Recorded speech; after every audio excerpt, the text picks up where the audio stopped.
style of things. So I'll kind of sketch things a bit differently than we would have done if we did it together. So today I wanted to talk more about how can we actually build a toolbox for applied neuroscience. And I choose to use the word applied neuroscience simply because neuromarketing, first of all, has a lot of baggage to me at least. The other thing is that applied neuroscience tends to have this broader scope, that we can use these technologies and insights much more broader than you do in just testing marketing affairs.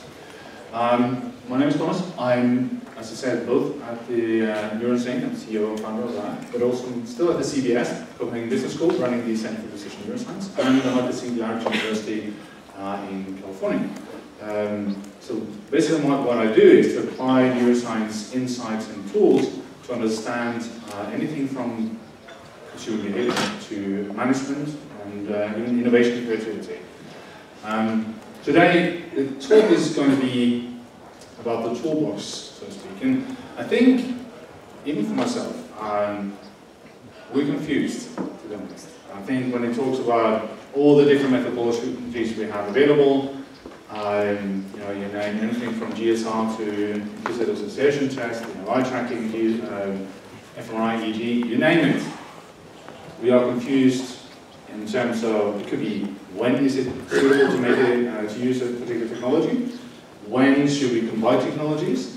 When should we not use technologies? What is the validity of those technologies? How can we translate the insight from those technologies into actionable insights? And that's why I think we need a way to kind of to map this. And that's what I'm going to talk a bit about. The other thing is, we are pulled between all different kinds of orthogonal dimensions. For example, the speed-accuracy trade-off. When you do market research, for example, in neuromarketing research, your clients want to have the results yesterday, right? So you have to have a quick turnaround, but that will, of course, as always, be at the cost of accuracy. And also, you have things like validity compared to scalability, which is another dimension. We see that if you go to other events, and this event including, but also other events using social media, they're using big data, they're using gamification, they're using all different kinds of platforms where you go online and you test things all the time. That's what the industry, a part of the industry, is gravitating towards. And I think what we see is that that is still very much at the cost of validity. Online eye tracking, online facial coding has its proponents and criticism, for example. So this is, we're pulled between all different aspects of how we should navigate in this space. And of course, there's no magic bullet. I think that's the most crucial thing, is that there's not one single method that is the magic bullet that will solve every problem for you. So that's, regardless of whether you're doing academic or commercial research, regardless of the speed-accuracy trade-off, there's not going to be one single method that's do all and kill every other apps. So what do? Well, the first thing we need to do is to be able to ask the right questions. And this might be, in a way, kind of a naive interpretation, but my own experience with working, translating academic research into commercial applications and commercial work is that clients are so eager to kind of just get that test. And they typically want to have an ad test when the ad is finished without really asking any questions. So how did it perform? What's the score? Instead of asking some things like, do people pay attention to what we want them to? Do they respond to the right elements of the creative, for example? That's asking the questions before you even start testing. It's kind of a scientific way of approaching things, but I think that element needs to be stressed, and it cannot be stressed enough. So asking the right questions. When we do that, of course, in doing academic research, I realized, now with my own academic background, we are very much focused on the commercial side, but I'm still going to take some of those insights we have from some forthcoming and recent work that we have done in my lab to say, how can we, when we use just a single method, learn something new about consumer behavior, that can inform the way we think about consumers, that can inform the way we are communicating, for example. So in one study, we did a study of the human hippocampus. The human hippocampus is the green structure you see here. This is within kind of a highly condensed area called the medial or mesial temporal lobe.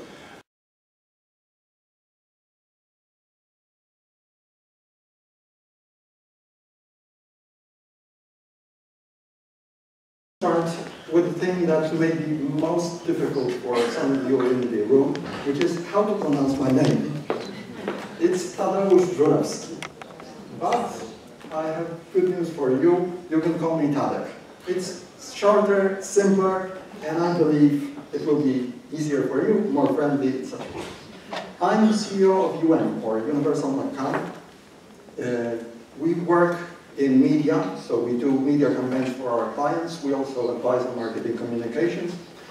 I've been using all the neuromarketing methods since 2006, actually. And curiosity is the most important value for me. And the key question of curiosity is why. Why some things happen and some things don't. As I started to work 20 years ago, I was planning campaigns in a pretty automatic way. So I was planning campaigns that had 600 GRPs and 85% reach. And some of them did work, some of them didn't, with the same intensity. There was also some good commercials that were working, and some others didn't. So the question was, why did it happen? And one of the most important discoveries that we did, and it was through a study we did together with Rafał a couple of years ago, was that environment really mattered. So ads analyzed in isolation, without media context, can have very different impact in reality. And Robert was saying yesterday about analyzing this in context, and context matters. We did a study then with 6 commercials in 6 categories, with 3 main channels, TV channels, and 3 different programming environments, so entertainment, series, and intervention shows. What happened was that we got 3 different reactions in 3 different programming environments. 3 different reactions in 3 different channels. Basically, we have proven that Kahneman was right, because emotions really matter. So in case of this particular spot, TVN, one of the stations, was clearly stronger, and in shelf test, people actually preferred that product. For another product, intervention show was the best fit, and again, it was proven in shelf test. Environment can also change the meaning of a brand afterwards. So here's an example of Nesty, courtesy of Rafał, which was placed in Munich, so quite a bloody movie, and in Love Actually. When the ad was placed in Munich, it didn't have any impact on brand meaning. When it was placed in Love Actually, it was increasing these attributes. So coming back to the why question, the question is why neuro is great.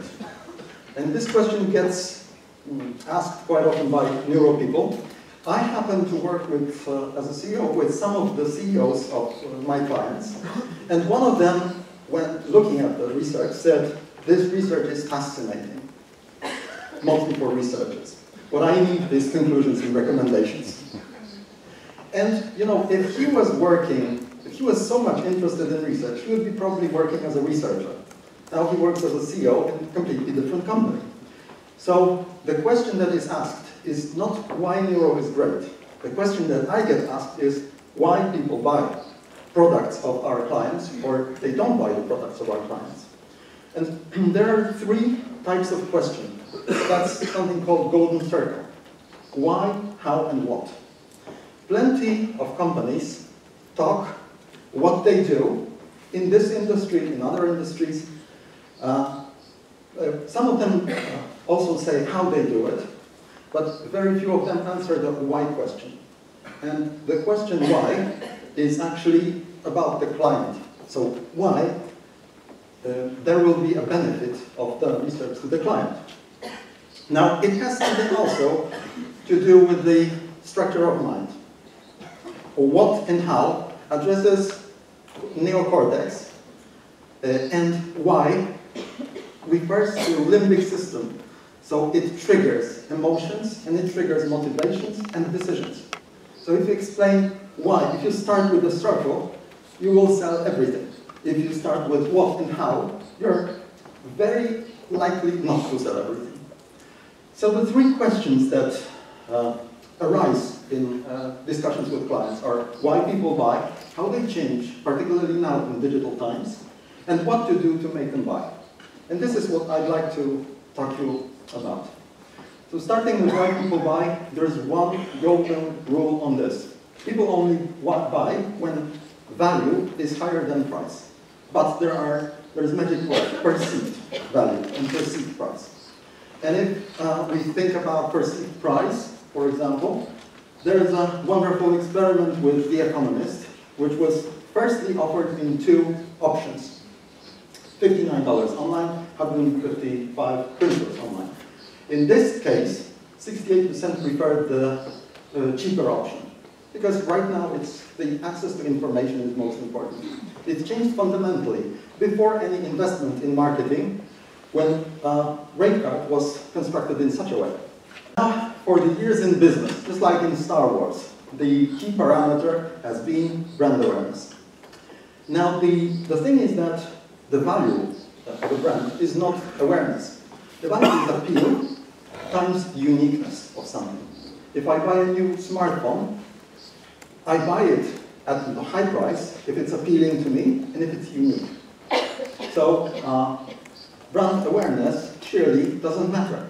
What matters is relevant awareness. So the awareness of the features of the product that are important to me, which of course led to exploitation of reaction times. So say if Volvo is about safety and safety is about me, if that's the most important feature for me, then Volvo is me. And so we started with Dominika to test relevant awareness and measure it through automatic reactions. So the mechanics is well known to you probably. There's a logo, an attribute, yes or no. Reaction times get measured, and the too long time is cut off, and too short time is also cut off, so that there is no kind of automatic clicking through. And a short case study on that. Lexus came to us and said, we have a budget.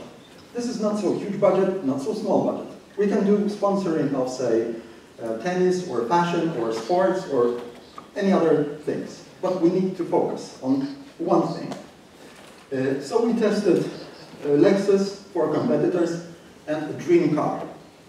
And the attributes for BMW were actually on the map, which here you have strength and here you have uniqueness. So two parameters of brand appeal, was actually sports, dynamics, strength, etc., etc. Then Volvo, completely different picture. Volvo is safe, is perceived as safe, but the safety is not unique anymore. It's closer to the axis. For Lexus, the picture looked like this. The strongest attribute was hybrid drive ecology.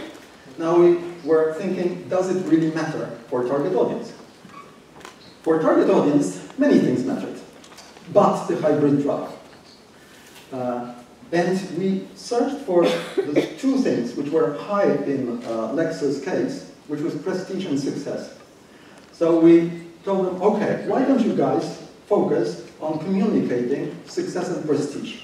You already built it, just make it more unique and distinctive to your brand. Then, through RUN, we were able to test also if this guy, the celebrity, builds these attributes or not. This is one of the most popular Polish actors, and he was expensive. So Lexus did not know where they should pay the fee or they should not pay for him. It actually appeared that it's better and cheaper not to feature him because he doesn't communicate success and prestige and doesn't communicate the other attributes which are important for lectures. We also, through eye tracking, could test whether there's this video vampire effect, which was first described in Robert Heath's Hidden Power of Advertising. So, attention being sucked out from brand to a face. And again, it has proven that celebrity ads might promote a celebrity. Neuromarketing is the name which some of you don't really like. I think it's neuromeasurement at this stage rather than neuroscience, than neuromarketing. And I agree with Carla, saying it quite nicely, that this should be marketing, but new marketing. Marketing that uses the science and uses measurement, and also uses the science in cognitive psychology and how people think and how people choose brands. So there's this law of diffusion of innovations, and I guess in neuromarketing was here, then it moves here, how to make it more popular and how to make it more used. Well, remember, people always compare perceived value and price, and this also concerns our clients. They also compare the equivalence, so benefits versus effort, investment versus cost, and all positives versus all negatives. If neuromarketing for them, or neuroscience at the moment, means too much effort or too much cost that they don't see as investment, they won't buy it. Now, I made some polling, some conversations among my clients and the other clients, and asked them, what would you expect of neuromarketing so that you can freely use it? And then I put all the answers at an acronym. I see that people love acronyms because they remember things better. Everybody knows what SMART goals are, right? So I think it's interesting to say in the city of La Sagrada Familia that my findings were that the neuromarketing should be sacred. Let me decipher this acronym, and I think you will, thanks to this, you will remember it without taking notes or without referring to my presentation as a file. S as simplicity. And I don't mean simplistic. I mean what Leonardo da Vinci said, simplicity is the ultimate form of sophistication. That quote is attributed to Steve Jobs quite often, but it was actually taken by Steve Jobs. And I don't mean here simplistic, I mean simplified, explained in a plain language, in a simple way, understandable to a CEO who is the CEO of a company and not a researcher. A stands for accountability. 2 clients' KPIs. What if I wanted to measure my temperature, and you told me, we can't measure temperature, but we'll measure your, blood pressure or something else, yeah, and we'll translate it into your temperature. Doesn't seem right, yeah? Client always asks, what's the ROI? We've been combining this with econometric modeling, with cognitive psychology, and all together gives the answer. Consistency matters. If one study is saying that, and another study is saying something different, clients get confused. R stands for relevance. To the situation and to target audience, sorry.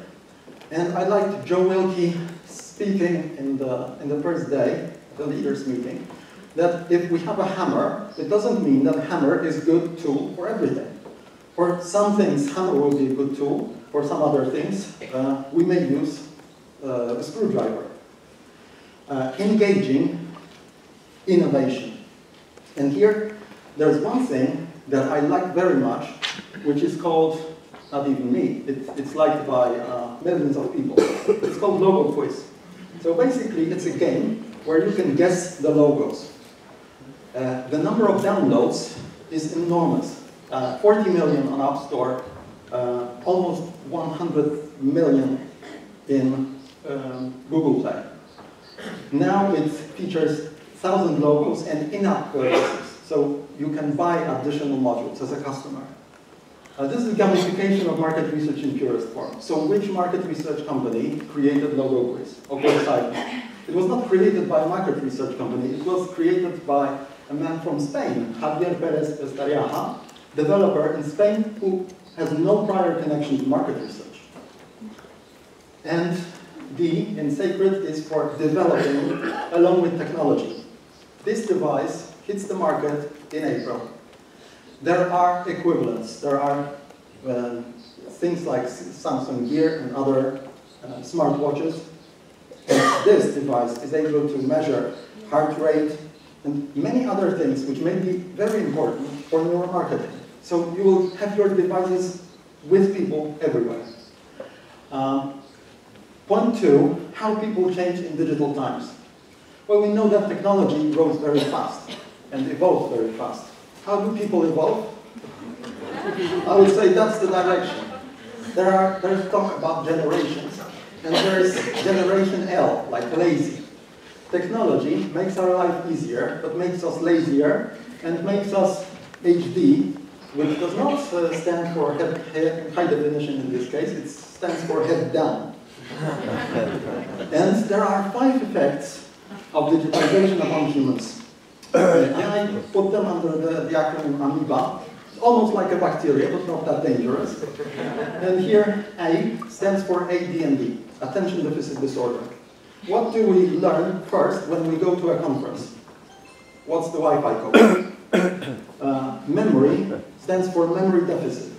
So when I was in school, we learned all the in geography, we learned all the countries and all the capitals. My son doesn't learn it. He says he can Google it. Of course, everybody can Google it, but he also doesn't practice his memory. There's I for impatience. So if something on my smartphone downloads too slowly, I automatically reject that application. There's bias processing, the case of economists and similar. And there's activation. So if I can interact with a specific application or offering, I tend to use it more often than not. And is this a problem? I guess it's a fantastic opportunity. There will be, so far as I know from the schedule, a speech from a person from Amazon. Well, Amazon has done a lot exactly with this behavior, with this trend. So for ADD and impatience, they had one-click buy. So right now, I can buy with one click the book about one-click buy, which is apparently an innovation that Amazon was working on for an entire year, like a main project of the year. But it proved to be so profitable that the books described it. Okay. For bias processing, they have something called others also bought. So if I bought by one click a book about one click, it automatically shows me that customers who bought this item also bought these items. Now, these other customers may be of different age, sex, profession, experience, interest, but this somehow suggests that, you might buy it, right? And of course I buy it. Sometimes it happens like this because it's pretty automatic. So guys who bought this season apparently bought also these articles, which may not be too much compelling. But that's the thing with the automation.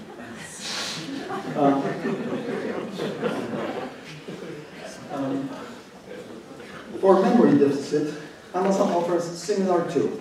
So if I recognize that I don't care what others buy, they will just remind me that to this book there are 4 similar books, so that I don't forget, because my memory is limited.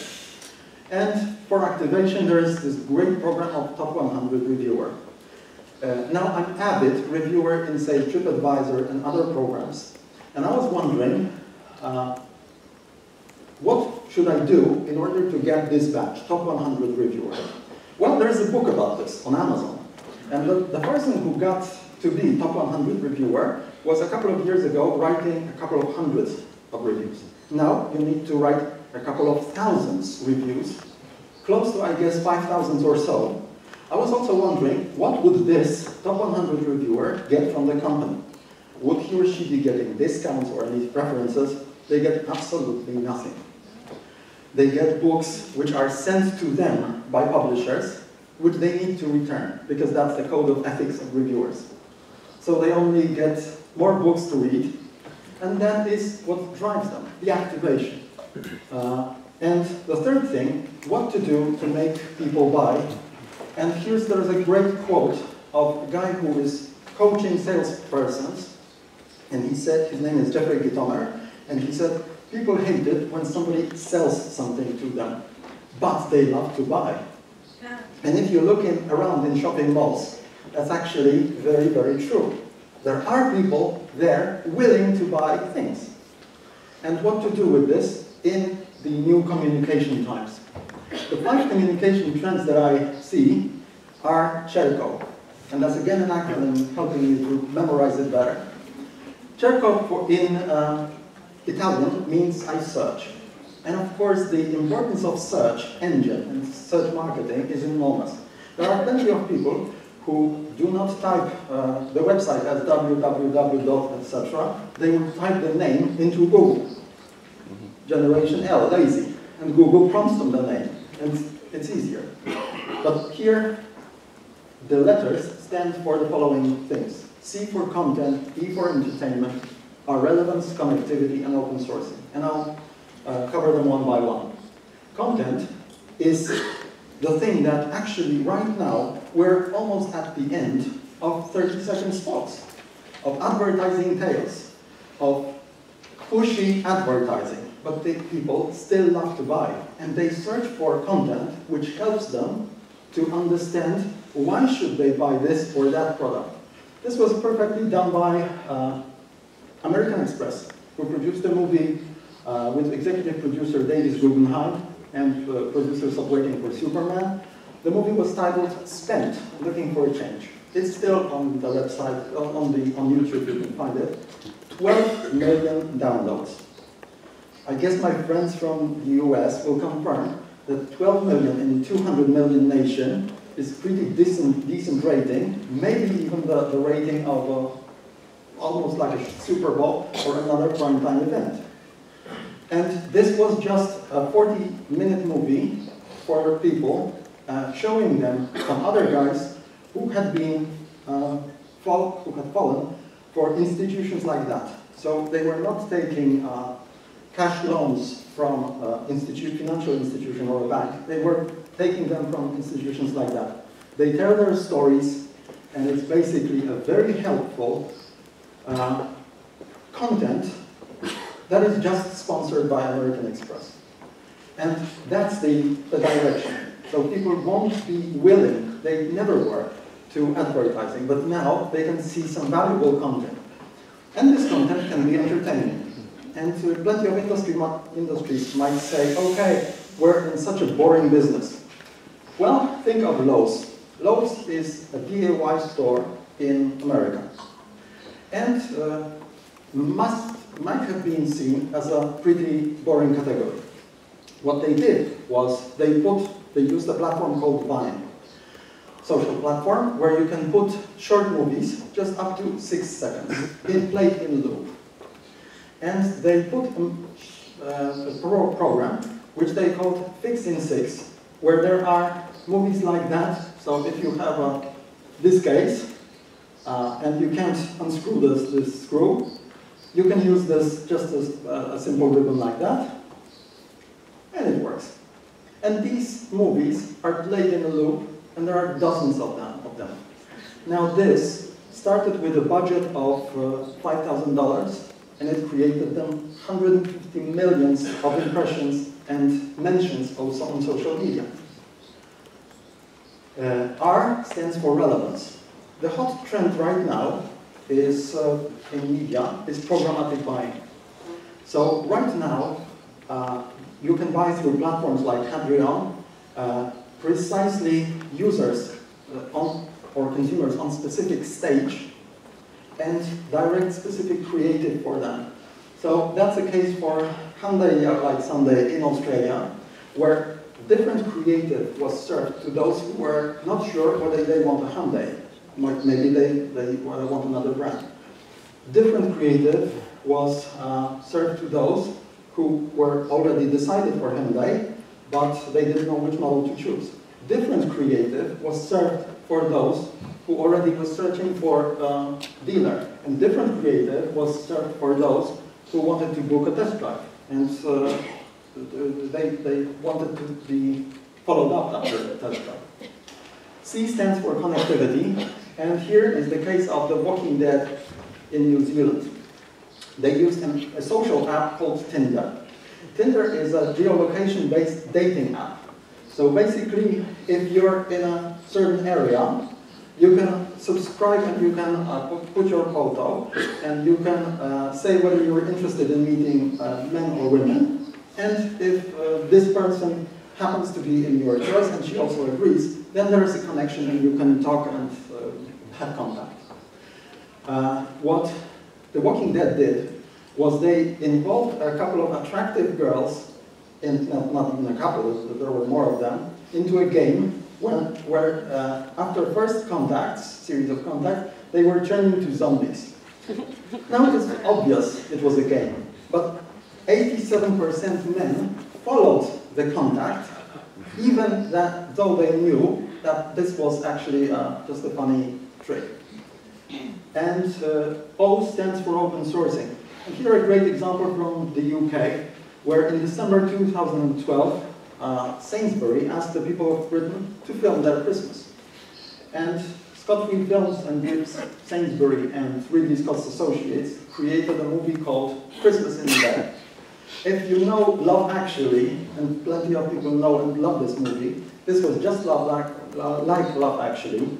It's right now has been viewed by 1.5 million people online. And the thing is that it's not written by a playwright. It's not written as a script. It's just real life. Right now, it's not just any advertisers that create content. There are all the people that can easily create content. And this may be, again, employed, so that the advertising and communication is not push, but engagement and involvement.